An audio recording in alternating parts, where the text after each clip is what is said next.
Serious, late night hikers, what is the creepiest thing you have seen while hiking? Not intending to mock any religion or beliefs, and I really don't know which group this would be credited to anyway. Wiccans? Druids? Just a psycho? Anyway, I was hiking through a park in central Florida about 3 years ago. Kind of dense scrub brush. You can only see the trail in front of you. Brush is chest high on both sides. I'm about 2 miles from the nearest trailhead and it's around 7 PM. I had an hour of light left. I had intended on setting camp when I found the next clearing. First clearing I get to has a gator head in the middle with a circle of stones around it. Maybe 2-3 weeks old. Just a dried skull with scales. Soft tissue was gone. I had seen gator skulls left by poachers before and I usually ignore it, but it gave me a weird vibe, so I kept walking. About 15 minutes later, and deeper in, I get to another nice sized clearing. This time, a few dead birds were strung up to some sticks and hanging in a circle, like a mobile over a baby crib. 7 or 8 small birds, maybe 4 feet across, had been there for a while. It didn't smell anymore, at least. Still creepy enough to send me on my way. Third time's the charm. Right? Wrong? 20 minutes later, and after taking to side paths to get away from the main trail and hopefully avoid any other displays, I find a fresh one. A deer head on a stick, with sticks scattered around making 4 circles around the base of the stick. The blood was splattered all around the sticks. Fresh enough for the flies to still be on it. The head smelled rancid. Didn't see the body, but I didn't look for it either. I got out of there. I was dark before I got back to my truck. Called Fish and Game the next morning, because the gator and deer would have been taken out of season. Told them what I found, and apparently this wasn't the first time somebody called about animal effigies in that park. Never went back, but I am curious just how many other shrines were out there. A bear. It wasn't late night, but the sun was setting. A bunch of friends went up to a cliff diving spot that we knew. After a day of swimming and activities, a park ranger saw us and told us to follow a certain trail back to the parking lot because it's faster. This was a trail we haven't seen and we didn't take it up. We said frick it and decided it was okay. After about 1.5 hours of hiking and being lost on the trail, we come to a clearing in the forest with no more trail. Just what was left and a crap ton of vegetation. No problem. Turn around right. Now that was the first time I ever saw bear full on in person. The first thing I thought about was how fricked it would be if we had to run, and even worse, someone getting caught. We just saw it, backed up, and decided frick it, better walk down the mountain than try to go around it. This isn't creepy, but it definitely spooked me. We were camping upstate NY at a nice campground. 40 other campsites and it was at capacity. 10 PM is quiet time and enforced. It's around 1 AM and everyone is asleep. I'm dreaming, and in my dream hear a young girl yell out help me from pretty far away. In my sleep I'm thinking wow, that's weird and realistic, and I hear it again and I wake up this time. I check on my kids. Okay, they are still there. It's pitch black outside and every time I heard it, I was asleep. So maybe I was dreaming it. Then I heard it for the 3rd time, help Emmy, being not yelled but loud with a definite sense of fear and urgency to it, and she's deep in the woods away from the campsite. This time it sounded further away than the last. I'm now trying to figure out what to do. Is somebody dragging her to her death? Is an animal attacking her? The middle of the night and it's pitch black outside of the tent. I arm myself with my pocket knife locked open and I leave the safety of my tent ready to attack, wondering what the news articles will say about my heroism and subsequent death from a murderer or wild animal. At this time there are other campers yelling out, "Where are you?" Follow with only a response from her, "Help me," which is getting further and further away. I'm kinda freaked out at this point. So maybe 4 minutes have passed and other people have joined in the search. We hear somebody say, "We found her." I walk around to one of that site with people that were searching for her and they said they found her. She was sleepwalking and walked into the woods. Apparently she does this a lot. Going back to sleep was challenging. I would not take a sleepwalker camping, ever. Was camping in the mountains, in BC, Canada, and myself, friends and my dog had spent the day 4x4ing and decided to come back as it was getting dark fast. Truck breaks down and we decided we better walk back to camp. We were only about 2 kilometers away where we broke down. It was around 11 PM at this point, so very dark and no one had a real flashlight, so we just walked with the moonlight. My dog was super on edge and was growling a lot and smelling around. He is a hound, so smelling is pretty normal, so I did not think much of it. But after a while he was really growling and was looking around rapidly and barking behind us, to the side of us, in front of us, and going nuts. My friend turned her phone light on to just look up ahead, and it was a cougar just standing in front of us on the trail. My dog went full howling at this point and was trying to run at it. He was on a leash, and the cougar took off. We were all terrified for the walk back. It made no noise the whole time we walk. Only reason we knew was because of the dog. I have a large farm in Gippsland, Australia. Most nights I would walk the fences with the dogs just to relax. This walk would usually take an hour and a bit. This one year in winter we had a very large collection of dead trees in the back paddock that we had decided to burn. Started the fire in the morning and let it burn all day. Every so often I'd go and check that it was okay. So it'd get to night and around 9 PM I decide to go for my walk and check on the fire. Go to get the dogs and they just stayed in their kennels. Which was strange, but they had a big day herding. As I get down towards the fire I just get this chill through my body and start to feel unsettled. At this point I just beeline to the fire. As I'm about 5 meters from the fire I see a figure to my left but behind me by about 50 feet. At this point I think it's one of the dogs that has finally followed me. I turn to call it over and I get no response. I whistle some commands and still no response. It's just standing there. I'm crapping bricks at this point and move closer to the fire and grab a burning branch. I start to think I'm fricked, it's a wild dog, my wife will find me mauled. I decide to rush it and hopefully scare it off. I take 2 steps and this thing takes off like a bullet. The only noise is when it jumps the fence and hit the bush. I run back to the house to find the dogs all where I left them. The next day I go to check the fire with the dogs. Both of them refused to get out of the ute and even the cows wouldn't go near the area. I stopped walking after that and now I carry a knife with me when I go in that area of the farm. I went on a day hike in the prairies with a friend that ended up taking too long, and we were returning in the dim glow of twilight. The sun had just set, so the sky was still bright, but the ground was dark, so it was really hard to see where we were stepping, since our eyes wouldn't adjust to the dark ground when the sky in front of us was still lit up. I was in front of my friend, trudging through big tufts of grass up to our knees. I took my next step, and as my foot hit the ground, I suddenly heard a noise that nobody on the prairies ever wants to hear. By the time I had processed what noise I had heard, I was already sprinting as fast as possible away from its source. I stopped after about 30 meters to check if I had been bitten, but I was safe. I had stepped on a rattlesnake and gotten away with it.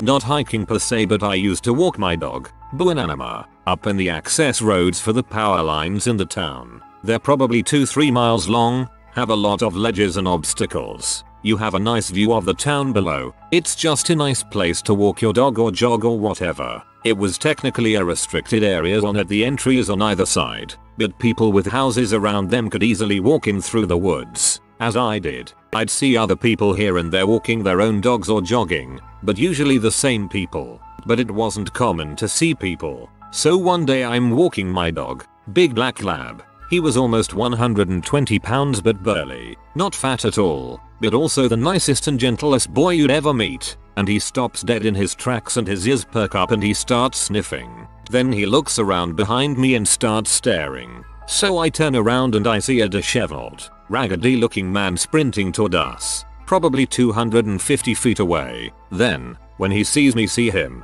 he literally stops dead in his tracks and starts walking, as if I didn't just see him sprinting at me and he's trying to hide that he was just doing that. Now, I'm not at all trying to say I wasn't creeped, because I was, but with me fight flight is pretty much always fight. So my brain starts going and I decide the smart thing to do is stay put and not run. Let whoever this is know I have no reason to be afraid. So he approaches to talking distance and I wait for him to say something. I just stare at him holding the clip on the dogs, who is doing that soft, angry growl, where the hair on his back is standing up, BTW, and he never growled at anyone. So now my guard is through the roof. Leash. Big dog man, he says. He bite? Not as long as he's on the leash. I say, subtly playing with the clip on the leash with my thumb. "Oh, hey, I'm looking for generic store. Is it that way?" and he points. "Yay," I say. So he walks off and I stood there watching him get way beyond any distance that he could run and catch up to me again. What he wanted I have no clue,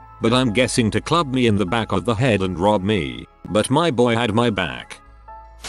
Done tons of miles by headlamp. Creepiest thing I ever saw was just deer's eyes reflecting at me out of the darkness. Spooked tons of skunks, bears, and other animals. And the dang quail that wait until you are right on top of them and then all freak out at once. Got woken up miles into the backcountry once by what I thought was a car horn. But it was just a flock of geese flying overhead. And walking through a cattle herd in the dark can be freaky. Especially if you don't realize you are walking through a cattle herd. Went for a midnight pee right outside my tent. Had my headlight on a super low setting so my eyes wouldn't have to adjust too much. And of course when I look up mid-pee there's two eyes about 15 featuring away staring at me. Huge sigh of relief when I realized it was a deer, but yeah, the eyes are pretty creepy at night.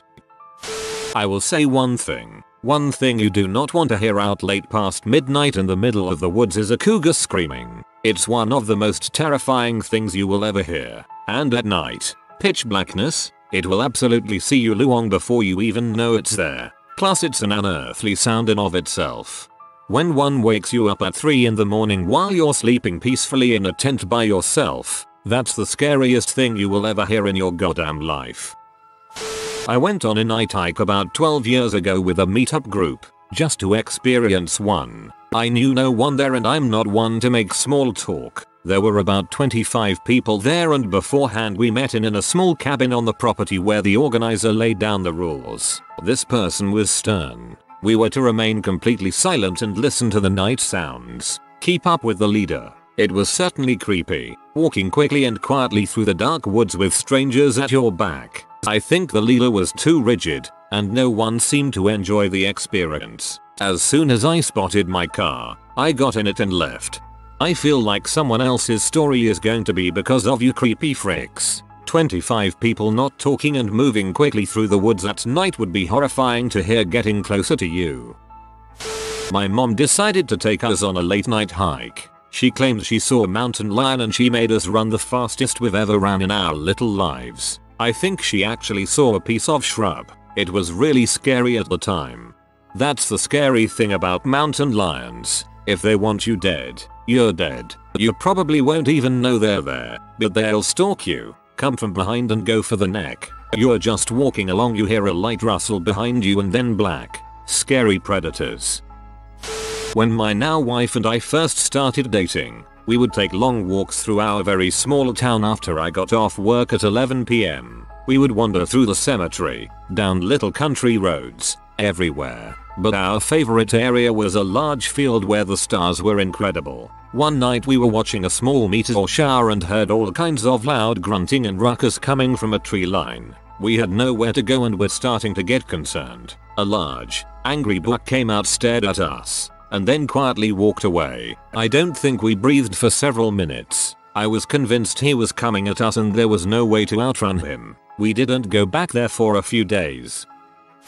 I took my kids on a camping trip once, not alone in the woods, at a campground, but our site was surrounded by woods. After they fell asleep one night, I tossed and turned for a while and then decided to walk my dog to the end of the lane and sit on the bench in the children's playground. I was just enjoying the late summer air and my normally very calm lab was starting this very low growl. She kept it up despite my shushing her and kept staring into the playground. There was an old metal swing set with 4 swings, and all of a sudden, just one of the swings started swinging by itself. Initially I thought wind might be stirring it, and I sort of froze just watching it pick up speed while my dog erupted into barking. I bolted back to the tent and did my best not to wake my kids, but I just could not calm down. I've never told them what happened. I got a good one. I was looking for worms on a stormy night on my well-lit street for fishing the next day. Worms love the rain and were filling the streets. I wasn't finding anything worthwhile, so I headed home. I knew a spot in my backyard that always had good-sized worms. I walked into my dark backyard with my dying headlamp and began to look around. I couldn't hear a thing due to the patter on my raincoat. I felt the shiver like I normally do when I'm being watched. Wasn't the first time. My headlamp had a setting that would burst light for a few moments then diminish back to a very low setting when the batteries were low. I looked around and saw a set of yellow eyes staring at me from the brush about 20 yards away. My stomach dropped and I immediately drew my combat knife. I live in Colorado and knew that first they weren't the blue eyes that deer put off and second they were higher off the ground than a normal cat would stalking at. I tapped my light and saw a fully grown adult mountain lion watching me. Then, my light dimmed down back to its low light setting, while the cat looked away and I lost complete sight of it. I covered my throat with my arm with a shovel in it and slowly backed up to the stairs of my house while scanning every inch that my poorly lit headlamp could cover. I made it inside with my heart pounding. I believe that if I wouldn't have had that feeling, I wouldn't be here today. My back was completely turned to the cat and it could have been on my neck in a matter of seconds, killing me. If you are ever in the Rockies, scan at night and if you know you are being stalked, face the cat, cover your neck, and back up to friends or a safe location. For every one cat you see, at least 10 have stalked you. Used to go on holiday to the south of France every year with my parents. They were big into walking and seeing the surrounding area, so my sister and I would always be dragged along with them. There was one time we had stopped to eat dinner at the top of a mountain. Probably one of the longest walks we'd been on since my sister and I were only around 10 and 12 years old. Whilst we were sat on some boulders eating, this old French lady, probably around 70 years old, approached my parents and asked if they could show her the way down the mountain as she was looking for her husband. Bear in mind this was a very isolated spot and we hadn't seen any other people on this entire walk. My parents were confused how such an elderly old lady had made it so far up the mountain in such heat and no hiking gear. They attempted to communicate with her and see if she had any explanation of how she got there, but she insisted that she just needed to find her husband. As we started walking back down the mountain, she began to follow us. All of my family were wearing hiking boots and using sticks to aid us in our descent as the path was incredibly steep and we all slipped many times. The old lady, however, did not struggle. She followed us down without misplacing a step. The creepiest thing about her though, was that the entire way down all she would say was "ooh la la" anytime any of my family slipped or seemed to struggle finding the right place to put our feet. Once we reached the bottom of the mountain and were on the path back to the car park, she said thank you and began following the path we had taken to get to the top of the mountain. She is now referred to in my family as the "ooh la la woman." My story became creepy after the hike, not so much during. It was a mild December day in New England and my then girlfriend and I decided to do a short evening hike at a local state park, an easy trail up to this old stone tower structure. We brought a little weed with us and hung out on top for quite a bit until it started to get dark. We smoked a bit, talked, and enjoyed the views. The tower overlooks the trail heading up to it, and as we were up there we noticed someone walking up the trail to the tower. It was a man, dressed in black, just casually making his way up. Now me, being a teenager at the time and a little stoned, glanced to see the man coming to the tower and quickly packed up my stash for discretion. We decided to just start our hike back as it was near dark anyways. But as we make our way down each of the 3 or 4 levels of the tower, we realize we don't see the man. The stone structure is large but open and with many windows, so I kind of look around curiously just to see who had hiked up. No sign of him, and no sign of him around or on the trail either. You can see a good distance in every direction leaving the tower, certainly enough to see someone a few seconds after they turned around to leave. He had left somehow. It confused me, but I was also kind of stoned, so we paid no mind to where he went really and just made our way back to the car. Now where it gets creepy is that few months later, I found out that my experience was not unique. I discovered that there were similar stories about a ghostly legend of the state park. I was really interested in the paranormal at the time, and while researching local ghost stories online I found the story of the man dressed in black. He is sometimes seen near dark walking up to the stone tower, and some claim that if you keep your eyes on him long enough, he'll just disappear. I was flooded with chills when I read about it, and I'm just glad that ghost didn't cross my mind when I saw him. Me and my family went to our local mountain to look at the massive amount of snow it had gotten in the past few days. from Arizona, so snow is rare. We were walking down the trail when all of a sudden our dog stopped and started to growl down the path. Now this dog scares himself awake with his own fart, so he is easily scared off, but not this time. He just looked down the trail and was growling. We tried to get him to keep walking forward, but he wouldn't walk forward and was being dragged as we tried to keep going. We stopped and tried to pet him and make him feel better, but he wouldn't even look at us. Just whatever was behind us in the trees. He was smelling or seeing something that he didn't like, and when me and my father tried to go down the path alone, he would start barking at us as if he was so scared for us and was panicking that we were getting closer to whatever he didn't like. We stopped and just went back down the trail back to our cars. We told everyone that was coming down the trail what we heard, and most of them blew us off, but some just turned around with us and walked someplace else. I am happy we never found what he was so scared of. I am sure it was a bear or maybe a mountain lion, but it could have been anything.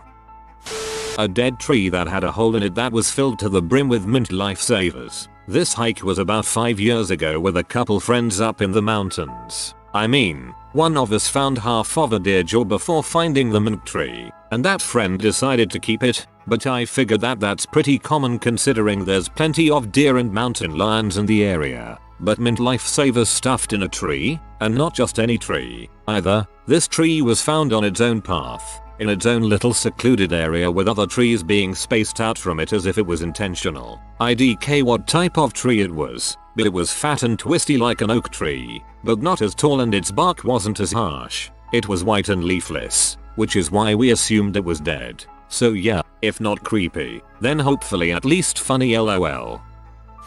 Years ago, before we got married, my wife and I went to a local state park with a picnic and a hammock. We set the hammock up in the woods, enjoyed our picnic, then fell asleep together in the hammock. I was abruptly awakened by my wife. She motioned for me to be quiet. The sun had set. There was still a hint of light in the sky, but we couldn't see anything meaningful in the woods. My wife beckoned me to listen. Complete silence. Then, the snap of a branch. In the distance. More silence. We were both suddenly very on edge. We whispered to one another, trying to figure out if someone was sneaking up on us. The silence was broken again. Another branch. Same direction but closer. Then, from another direction, a momentary crunch of leaves. Now, we were terrified. We both had pocket knives on us. Small but better than nothing. We also had a flashlight. We drew our knives and deliberated whether whatever was out there knew our location. We decided to keep the light off, lest we give away our exact location.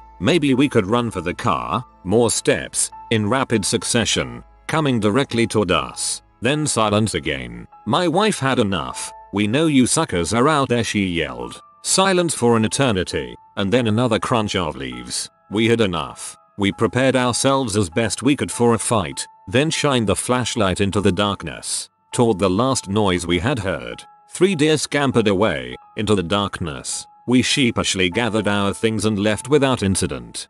This story pleases me. Creepy but with a feel-good ending. We used to go night hiking when there was a full moon. In the summer it's painfully hot during the day, so we would night hike instead. My boyfriend and I had just finished a big loop and were about a mile before the trailhead. He pointed into the trees on the hillside and said, "Check out that owl." You could see 2 big yellow eyes up between the trees and the slope. Then its head moved. Definitely was not an owl. Definitely was a cougar that had been watching us. Went to northern Michigan to try and photograph the stars. First night was cloudy, so I drove off at 11:30 p.m. On the way home there was a clearing, so I stopped to see if the clouds were still covering in that area, which they were. I was out for about a minute just looking. I get back in my car and turn my music back on. Look up and in the headlights there's a wolf walking across the road. Creeped me out. We were hiking on a trail in Hawaii and it was getting late. Few people were on the trail, but they were rare. My dad and I were walking up the trail and we then get a call from my stepmother saying that she had heard some animal grunting in the bushes as she was nearing the end of the trail. She had finished the trail before we did. She thought it sounded like a pig. Wild boars can do some damage, and I knew they killed humans sometimes. So my dad and I each grab a branch and stone just in case. We didn't want to hurt it. but it would likely feel threatened if it saw us near its young and strike if deemed necessary. We walked up through the vegetation, a lot of branches on this trail, in complete silence to try to listen for this animal. I eventually spotted like 7 feet to my left. It was big, had short black hair, or fur, and didn't look like it had spotted us. I told my dad to keep moving cause we were within earshot and I noticed it was distracted, likely caring for its young. We hurriedly walked further up and eventually exited the trail. I saw another hiker about to enter. I genuinely don't know why. It was so late, and I handed him my branch. Who knows? He may need it. This doesn't answer your question, but if I was in different circumstances then it would. So to start off, I live right next to a boardwalk, so sometimes during the summer I walk the length and back to my place, which is about 2.2 miles. One day at around 6 AM I saw a single person lying on the beach. I thought nothing of it. There were surfers always arriving this early to catch the early waves and not pay the beach entrance. So after my walk I shower and go back to bed for 4 more hours or so. Well, when I wake up I put on my TV and on one of the local news channels I saw that a person was found dead on the beach bare this block in that street. I realized instantly that it was the person I saw on earlier. The person was found by a person running with his dog on the beach. Thinking it was a drunk, he walked up to her and when she wasn't moving and her face blue he called paramedics. Dead at the scene. I know it isn't what your question asked, but I just wanted to say what I saw and could have experienced if I was in the position of that guy running on the beach.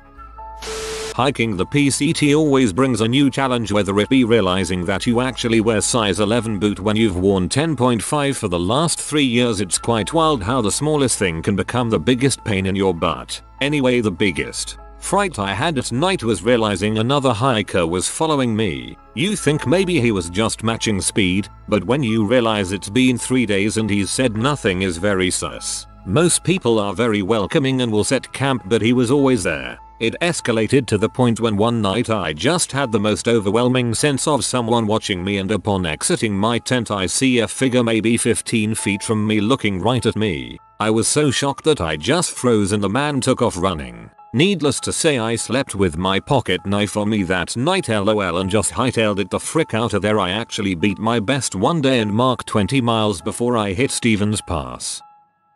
I am not actually a late night hiker, but grew up with a house backing onto woods with trails that led up to the fuel breaks. It was crime filled. It was the late night track for thieves. Our house got broken into 6 times and stolen stuff from other places would often end up on our lawn. We had a dog and a rabbit stolen, but creepiest thing was someone tried to break in while we were home and awake. This happened 30 years ago and I still remember the guy's face. I was very young, but I have had nightmares ever since because of it. But it would not be unusual to see people hiding at the entry to the trail in our backyard. This was the 80s, so we were left alone as kids a lot as well at home, or told to go play in the backyard. I was terrified of it at night. On bright sunny days I was fine, but any time it was not completely bright it was completely terrifying. My mum just thought we were being silly. I know this isn't hiking, but it's certainly creepy and at night. So this was about 2 years ago in my garden at about 3 AM. I just got a puppy and he'd wake me up to go outside at silly hours of the morning. Anyway, I heard a couple days before from one of the neighbors that someone was standing on her shed roof just laughing at her and her family while they were watching TV. They called the police, but he was gone as soon as he heard the sirens. Apparently someone else around the corner reported the same thing a week before, but he apparently had some sort of shiv, but the police didn't find him. Back to my part in this. So my lovely little puppa was running around the garden and I was just standing there looking around and I saw him standing on someone else's shed. I grabbed my pup and ran in the house. I think I threw an orange at him to try and scare him off, but he didn't even budge. I was about to call the police when I heard a screech and saw loads of police running down the alleyway by my house. I turned to look at the guy, but he was gone. The police called for a helicopter and everything. He was never found but stopped doing it. I personally suspect it as being the Croydon, London, UK cat killer, as both people had cats, but who knows. Generally feeling shaken up remembering it all as I'm writing this. Late to the party, so this'll likely be buried, but whatever. I went backpacking fishing overnight with a female friend. We're both fairly experienced backpackers and it was a spot we'd been to many times before on the Salmon River in upstate NY. We also brought her collie along with us. We parked in the same spot we always did at the end of a dirt road and hiked in about 45 minutes to our favorite fishing spot. Had a great day knocking back beers, swimming and pretending to fish. We put out the fire and went to bed around midnight. We were awakened about 3 AM by the creepiest noise I've ever heard in my life. It honestly sounded like a demon, groaning and growling away maybe 5 feet back from the edge of our sight in some thick brush. Her usually fearless dog was cowering in the corner of our tent. I was kinda spooked but I calmed myself down, ran through the local wildlife in my head and decided it was probably a bobcat. For anyone who doesn't know, bobcats aren't very dangerous but they can make some supremely freaky noises. Their territorial growls often sound like human screams or crying babies. I grabbed my mess kit, the BSA style one where one half is a frying pan and the other is a bowl, and head outside to try to scare it off. I repeatedly bash the two halves together as loudly as I can to frighten it, which has always worked in the past. I've even run off black bears a few times with this method. The thing did not move. If anything, it got closer. I try not to attribute human emotions to wild animals but the growling sounded angrier. At this point my friend and the dog are out of the tent and Mr. Fearless is trying with all his might to drag her back down the trail toward the road. I shine my light into the dark and it reflects off of a pair of eyes that I swear looked human, peering out from a bush at about my chest height. Maybe it was crouching, maybe it was standing on something, but it dang sure wasn't a bobcat. I'm not proud of this but we fled in disarray, slept in the car in a McDonald's parking lot and went back to get our stuff in daylight. Nothing was taken but the site was tossed, even the tent interior.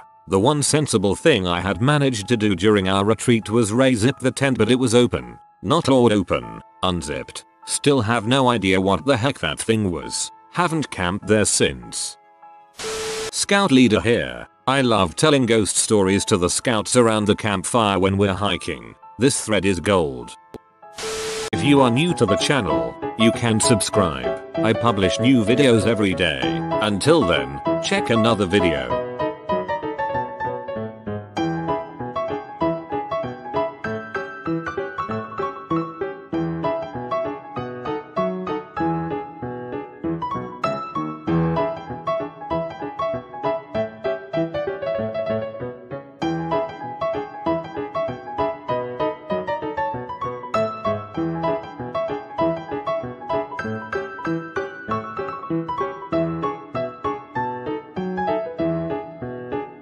Bye for now.